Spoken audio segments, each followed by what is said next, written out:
Start with the nation. Democracy, best option, Tinubu declares as Okpoama steps in. 28 million Nigerians have no access to banking, says CBN. Archbishop of Canterbury will be quits. Nigeria-Saudi gets deals in energy and agri sectors. EFCC arrests Wabote over alleged $35 million fraud, $35 million fraud, actually. Government to pay 66 billion naira to federal pensioners next month. And 40% of 2024 NECO candidates may not get admission. Okay, story. Our pensioners decided to take out their frustration. So the retirees, frustrated by what they see as lack of action, blocked the ministry's main entrance. They were insisting that the minister must speak with them. And the minister has said that it would be releasing 88 billion budgeted for pension arrears in 2024, and 22 billion has already been paid, and that the balance will be disbursed before the end of the year. He said that the payment will commence this week, and he attributed the backlog in pension payments to issues within the older pension system. He assured them that the federal government is committed to resolving the delay, and that the committee under the head of service, which has met with the Minister of Budget and himself, plan to deal with the backlog in the shortest time possible, that they are working out a viable solution to ensure financial markets to take care of the huge backlog on the contributory pension scheme. So pensioners can calm down, but I just feel really bad that we make pensioners that have served Nigeria suffer, which is why those currently serving will be thinking, I must sort myself, yes, so I don't join this queue when I retire. We can do much better with how we deal and honor our pensioners. Yeah. Okay, let's talk about Saudi Arabia. So our president was in Saudi Arabia, where he and the Crown Prince, Prince Mohammed bin Salman, have signed and agreed, actually, not signed, have agreed to explore ways to bolster Nigeria's economy through energy, agriculture, and infrastructure. They also considered establishing a Nigeria-Saudi business council to drive bilateral ties between both countries. So these two leaders are talking and to see how they can actually strengthen our ties. So Bayo Ononuga, that the president's spokesperson on information and strategy, said that the Crown Prince's support for Nigeria's ongoing economic reforms is quite vital. One of the focus of the talks was that the Saudi Agricultural and Livestock Investment Company, which acquires a 35.4% stake in Nigeria's agriculture giant Olam by investing $1.24 billion in 2022. So Olam is going to blow. Yeah. Yes. Good. The further investments from SALIC are under consideration to make Olam one of the world's largest agro-allied enterprises. So quite a few prospects. I'm really happy about that, because sometimes when our president travel, we think, oh, they're wasting this. But if we look at the intangible costs or privilege and benefits to the country, something we can weigh and is worth discussing. Okay, so I have the story of the governor of CBN saying that 28 million Nigerians don't have access to banking, mostly in the rural areas, he said. And they said the Apex Bank deputy governor, that is Mr. Philip, said they have been working tirelessly to reduce the financial exclusion rates from that region. And he also said that that it dropped from 46.3% to 26%. But however, even at that, some still don't have access to the product. And also, he said certain challenges persist.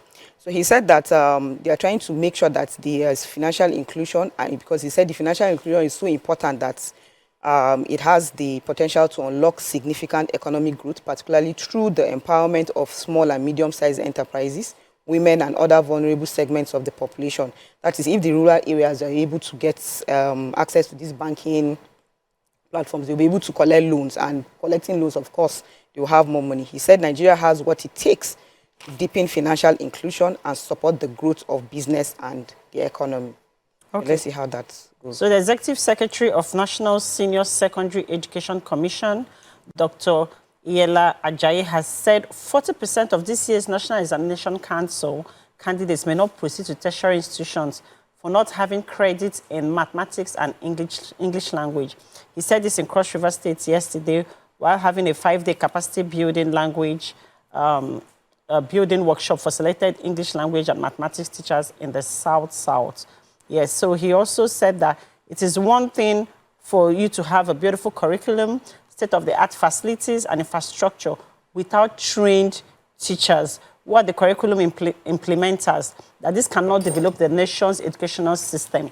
He also said that the teachers are the backbone of any educational system. So if you neglect their training, you neglect the children. So they're using these 5 days to actually do an in-depth, quick training for the teachers. And also, hopefully, moving forward, there'll be continuous training so that we can also help improve the educational sector. Right. Moving on to The Punch, the Tima leads APC mega rally as Governor Ajayi camps alleged rigging plot. That's concerning the Ondo elections coming up on Friday. FG Services foreign debt with $3.5 billion. Child abuse scandal. Archbishop of Canterbury resigns. Minister unveils 240 kilowatt solar park donated by Azura Power at UNN. Ondo prophetess arrested over mother-child's death in church. Grid collapse, EFCC probes in electricity contracts. Tax panel proposes relief of loss-making firms. And Okpoama takes over in Edo Oshomole's son mixed cabinet. Who read anything about the Governor Okpoama? Well, the only thing I was interested in that story to know who was the wife that accompanied, who was the wife. Unfortunately, there was no wife. It was just 2 daughters that showed up. So that's a lot to consider. But that's a hot topic. The 2 daughters would they will occupy the first lady's office. Offices. No, we don't know. Maybe. Yes. I don't know. Just maybe. We'll see. We'll see how it goes. Okay. So I have the story of EFCC and the fact that they've arrested Wabote over the alleged $35 million fraud. According to the EFCC's report, they said they arrested the former executive secretary of the Nigerian Content Development and Monitoring Board, which is supposed to help improve Nigerians' involvement in some of this oil and gas industry. So Timber Kesiye Wabote is allegedly involved in a $35 million brass project fund. He through his position as the executive secretary of that agency, NCDMB, supported the project. This project is called, it's part of the Energy Infrastructure Park, which is financed by the NCDMB in Okpoama community in Brass, local government of Bayelsa State. The fund was released. Nothing has been done with that fund. They said that there are about 17 other projects that were funded by NCDMB, but no physical infrastructure to support the millions of dollars that was put into it. This is part of the reasons that we probably hear money is being spent and we're not seeing the results, particularly a 2,000 barrel per day refinery, jetty, gas plants, power plants, data center, tank farm in the Brass community of Bayelsa. It's supposed to be like a really massive project. $35 million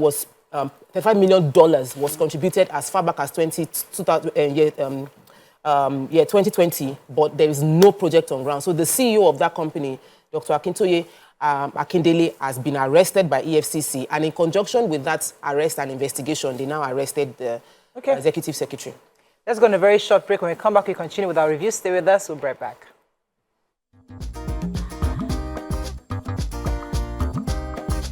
Stay tuned. Your View will be right back.